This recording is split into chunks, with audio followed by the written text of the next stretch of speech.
The NHL trade deadline is Friday afternoon. It's fast approaching, and the Islanders are at a crossroads. We're going to talk about some things that need to be done that are obvious and some that are less obvious. We've got all that and more on today's Locked On Islanders podcast.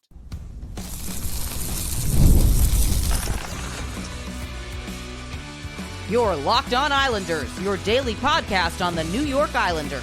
Part of the Locked On Podcast Network, your team every day.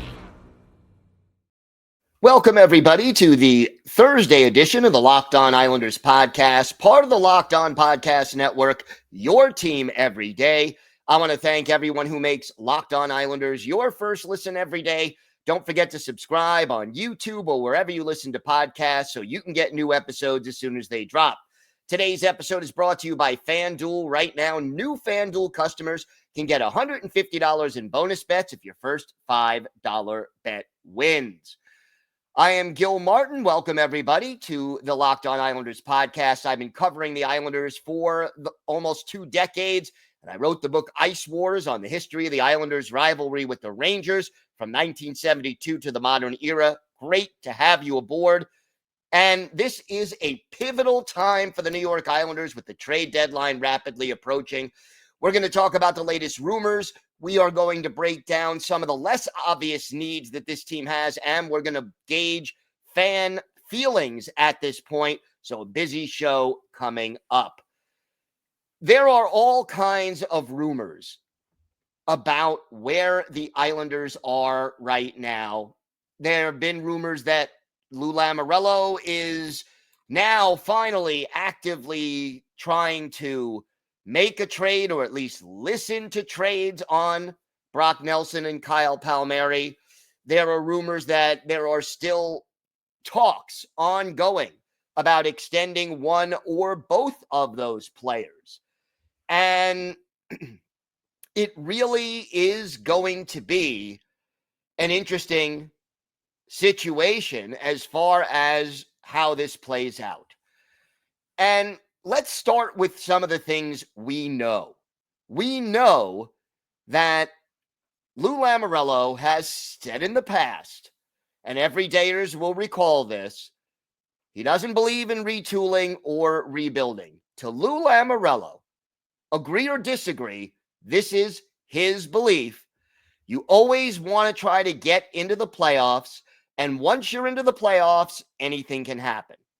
And while technically that is true, when you haven't won a playoff series in 3 years, and this year makes it look like 4 years is quite likely, sometimes you have to take one step back to take 2 steps forward. That's a retool. Sometimes you have to, tear everything down and build it back up from scratch. That's a full rebuild.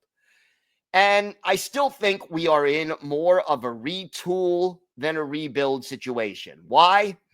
You've got a goalie in Ilya Sorokin, who is right now in his prime and should have, a few left to his prime before he starts to really, start to slow down. You've got Bo Horvat and you've got Matthew Barzal, who are right now in their primes, and you have a few years before they slow down. Alexander Romanov could be considered part of the core. Maybe Simon Holmstrom could be part of the core going forward. So you've got some guys you can build around at this point. The question becomes, with this group getting older and not having enough success, what happens? And yeah, the Islanders are only 3 points out of a playoff spot as of Wednesday night. That number could go up depending on the results of some of the games tonight. But the bigger issue is this. The Islanders are going to need to get to approximately 93 points to qualify for the playoffs. That's roughly what it's going to take That doesn't guarantee you a spot, but that's about what you're going to need, which means they need 30 points in 21 games. 30 points would be approximately 14, 5, and 2. That would get you to 93 points. And while we've seen this team go on a 7-game winning streak, they also followed that up by losing 5 of their next 7. And this team just hasn't been consistent enough to show me that they are capable of getting 30 points in the next 21 games. Lou has always said, I believe in this core. And that may be somewhat misguided. It's a likable core. It's a core you can root for, but it is not a core that has had very much success over the last 3.5, going on 4 years. And keep in mind that the ceiling for this group has always been barely making or barely missing the playoffs. Even in the 2 seasons that the Islanders went all the way to the conference final, and that was, your COVID-shortened year, the year of COVID and the COVID-shortened year that followed. But people forget, or often forget, that in those 2 years, in the COVID year, 2020, the Islanders would not have made the playoffs at all had they not extended the playoff pool because of COVID. And then the following year, they barely made the playoffs. Now, they went on the run. They got hot at the right time. But even those 2 trips to the conference final, if you were making a list of the top dozen teams in the NHL going into those playoff years, very few people would have included the Islanders on that list.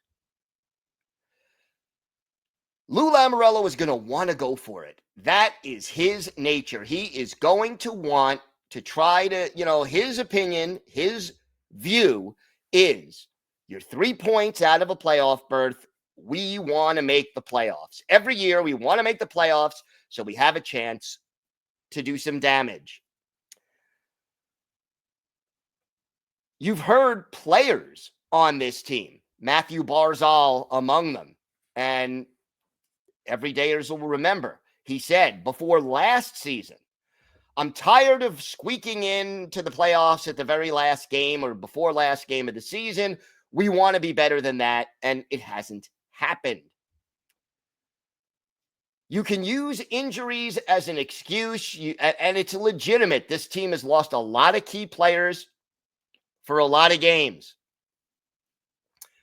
Right now, only 5 players have played in all 61 games.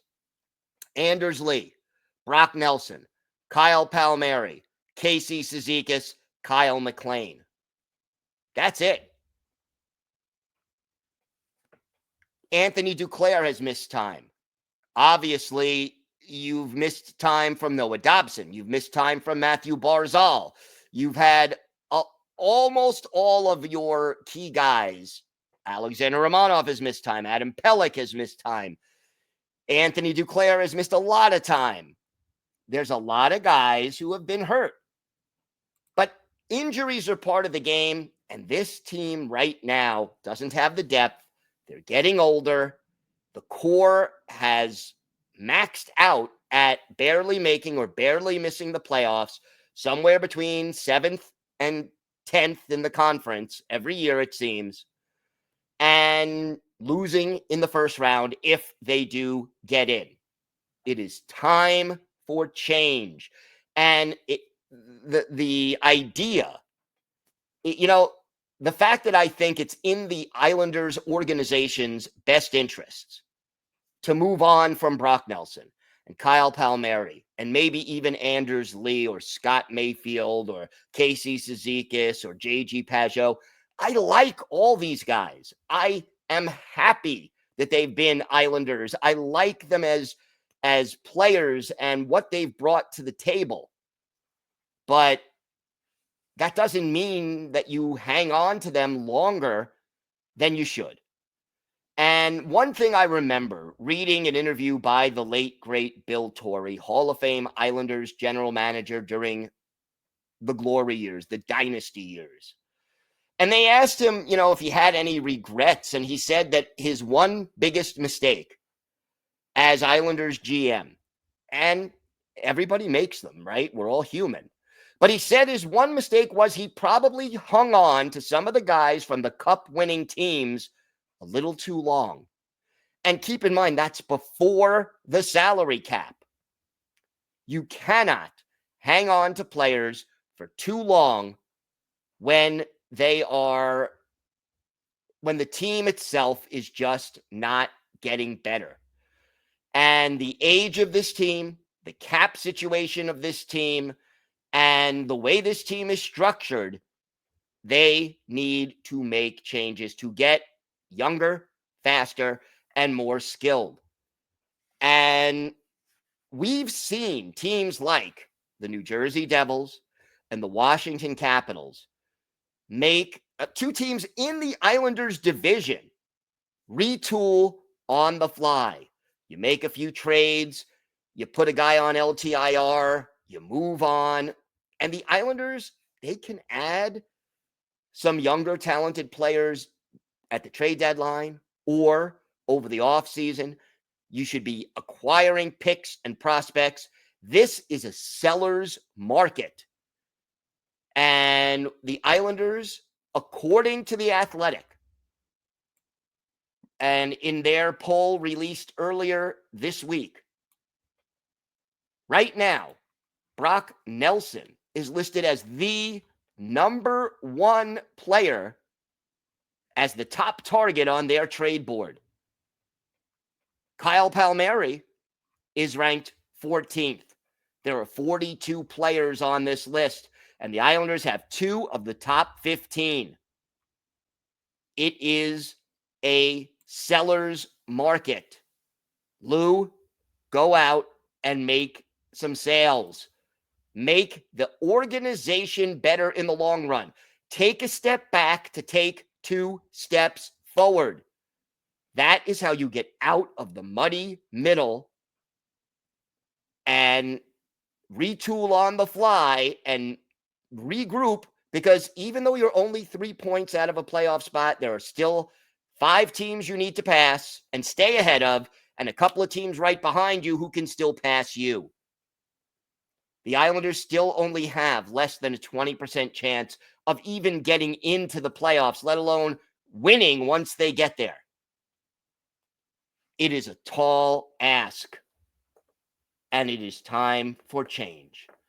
We have got a lot more to get to on today's show. We're going to talk about some of the less obvious things the Islanders may need to do at the trade deadline. Everyone talks about Kyle Palmieri and Brock, but there are other things. Plus, we're going to gauge what some of our listeners and viewers have been saying. We're going to read some mailbag questions. And for our Islanders birthday of the day, a player who was with the Islanders for parts of 2 seasons in the mid-2000s. He is a defenseman from Mississauga, Ontario. Let's see if you can guess who that is. All that and more coming up on today's Locked On Islanders podcast.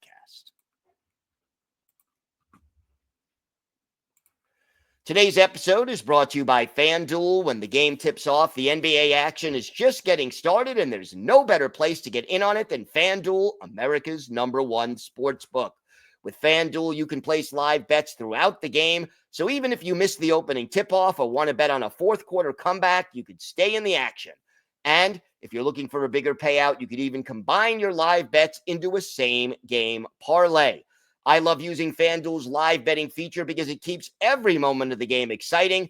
Whether I'm backing my team for a late game rally or picking a player to hit a clutch 3, I never feel like I missed my chance. Plus, the app is easy to use, and when you win, you get paid instantly. Right now, new FanDuel customers can get $150 in bonus bets if your first $5 bet wins. Just visit FanDuel.com to join today. That's FanDuel.com for your shot at $150 in bonus bets. Make every moment more with FanDuel, the official sports betting partner of the NBA. So we've talked about Brock and Kyle, and, Kyle Palmieri should get back at least a second-round pick. That could go higher if the Islanders retain a little salary. Brock Nelson could get a first, a prospect, and a middle six forward, let's say, if the Islanders want to go that route. I've compared it to what the Islanders gave up to get Bo Horvat, and I still think that is a reasonable representation of what we can expect. It could even go higher. And Islander fans, keep this in mind. 2026 is a much deeper draft, according to scouts, than this year.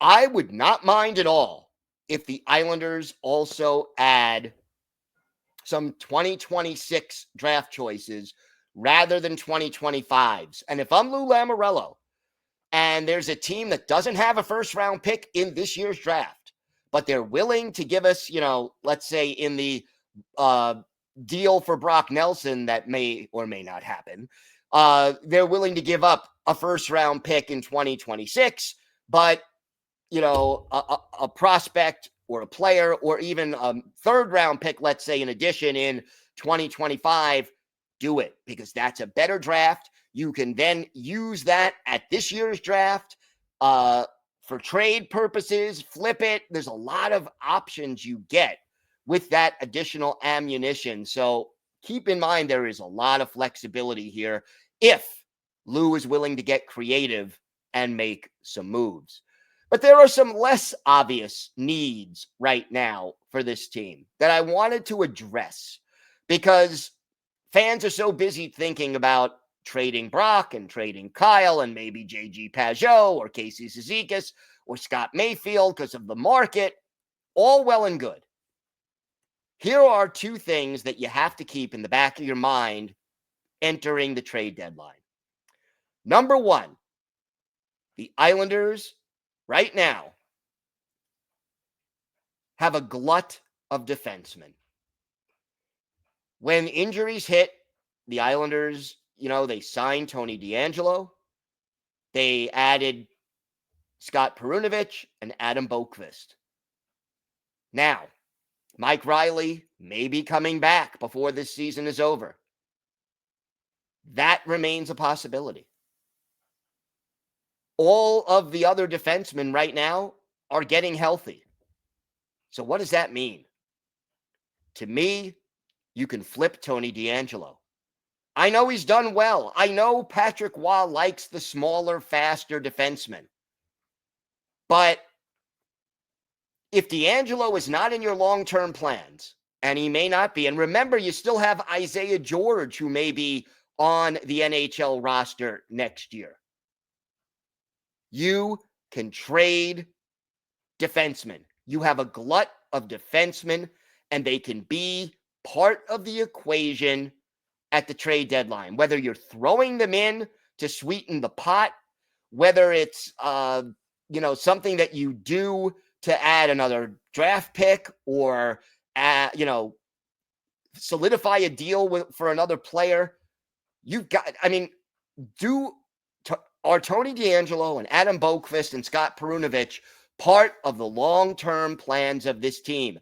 If the answer is no, you can try to flip them. Or you can keep them on the roster, and if you can flip Scott Mayfield, or, you want to trade one of the other defensemen, if you can do that, it's all out there. But that is another thing the Islanders can use going forward. The glut of defensemen on this roster. Because as of right now, on defense, you have got Dobson, Polak, Pelech. You have got Mayfield, DeAngelo, Boqvist, Perunovich, Riley, and George is waiting in the wings for next year. Use these things. You can't put 9 or 10 defensemen on your roster. And some of these guys are not going to go back to the AHL. So use this extra wealth of depth that you have at this position to move some of these guys. If you get a 3rd-round pick for Tony DeAngelo as a rental and you signed him for, prorated league minimum mid-season, that's a win. That is a win for the New York Islanders. You could also extend him, but then you could try to trade someone else. It's there. Make use of it. The other issue is this. I do not think that Lou Lamoriello, even if he trades Brock Nelson and Kyle Palmieri, he is not going to give up on trying to get this team into the playoffs this year. It's just not where he is. And when you're only 3 points out, even with all the teams that you would need to pass, the odds are that, you're not going to give up.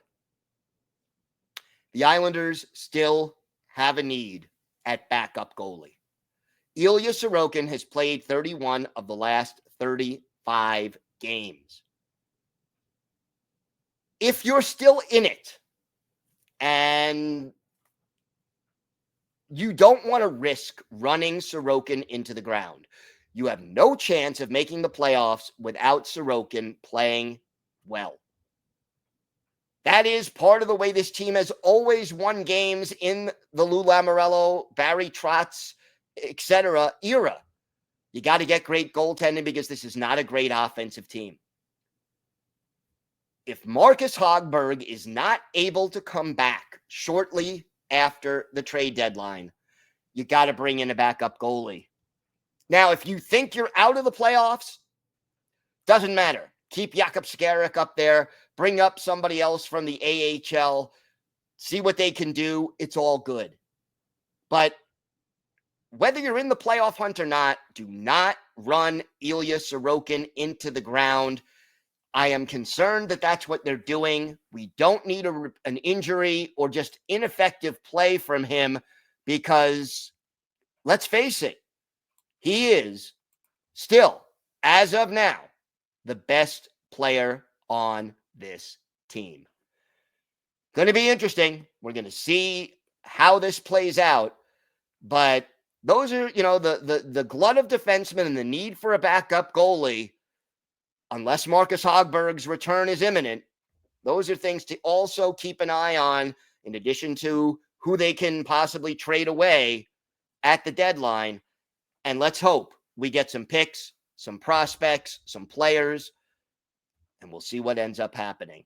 We have got more to get to on today's show. What are the fans thinking? We've got some emails from the mailbag about the trade situation, the trade deadline. We also have our Islanders birthday of the day. All that coming up on today's Locked On Islanders podcast.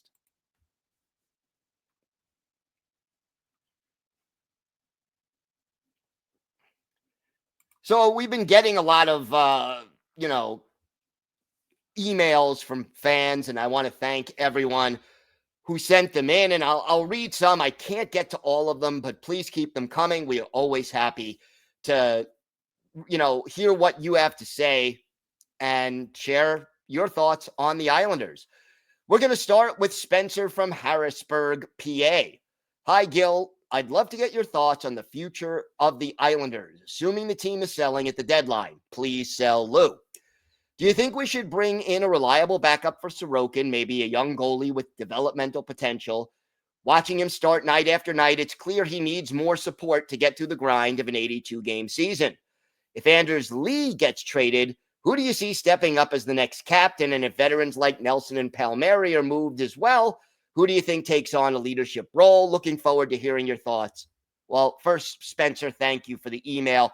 I did address the goalie situation in the last segment, but let's talk a little bit about the leadership. And Nelson and Palmieri and Lee, as you mentioned, are definitely among the leaders.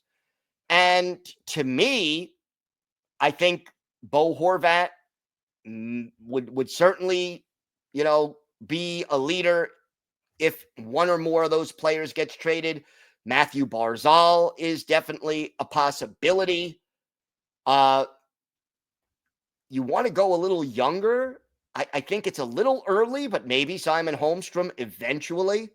If he stays, JG Pageau, possibly.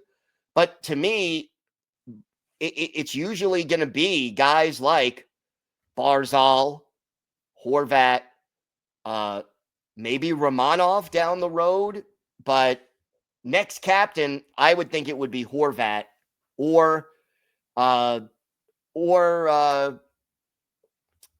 Barzal, if that is indeed a move that the team makes. Now, here's one from Christopher in the Bronx. Hi, Gil. Here's a topic I want you to talk about. If we lose against Winnipeg, not only talk about the loss, but talk about a way Lou can get fired when the season is over. I'm tired of him running the show. Christopher, thank you for the email. Look, ultimately, and you've heard me say this, everydayers have heard me say this, it all rests on ownership. And ownership gave Lou the keys, okay? At some point, if they're not happy with the way the engine is driving in the direction that the franchise is going in, they'll take the keys back. I think if the Islanders miss the playoffs, obviously the chances of Lou not being back increase, but I am concerned that it is very likely that Lou will retire when he's ready, but as of right now, I expect that he will be the GM until he's ready to step down. Now, last email today. Hi, Gil. Jim Mallon from Delaware County, PA, longtime listener and love your show. Very smart, fair, and supportive. Thanks for a great show every day. I started to watch the game tonight, and after watching for a few minutes, I went to look at the salary cap for both teams. This was during the Ranger game earlier this week. I expected to see a lopsided salary cap in favor of the Rangers, but I didn't. I see some favorability toward the Rangers, but not a lot, and yet the Rangers are faster, crisper, more confident, and pretty dominant. Has Lou Lamoriello just been a bad GM on a very basic level? I've heard your frustration with him, but it's always couched in strategy disagreement. But what I see is much more fundamental. The Rangers and many other teams just simply outplay and out-talent the Islanders on every level. Please tell me why I should not believe my own eyes. Jim, first of all, thanks for the email. The other issue I have, besides the direction and the sort of strategic thing about Lou, is this. He overpays some of these guys. He just does. And he gives them too much term and those dreaded no trade, no movement clauses. So nobody wants Pierre Engvall for 7 years or Scott Mayfield for 7 years. When you're talking about a third, or now for Engvall, a fourth line guy, and for Mayfield, a third pair defenseman, 7 years with no trade protection, not the best idea. So overpaying for assets that are not worth, who most teams will fourth line players, third pair defensemen, they're kind of interchangeable. They're usually making near the league minimum. There are some exceptions like the identity line in their prime, but it is a tough situation with that, the way Lou hands out those contracts, hands out those no trade clauses, and kind of gets himself stuck. He just doesn't manage the cap well. He's in the Hall of Fame because of what he did before the cap came into existence. After the cap, he struggled with it, and that is part of the problem. All right, thank you to everybody who sent in emails.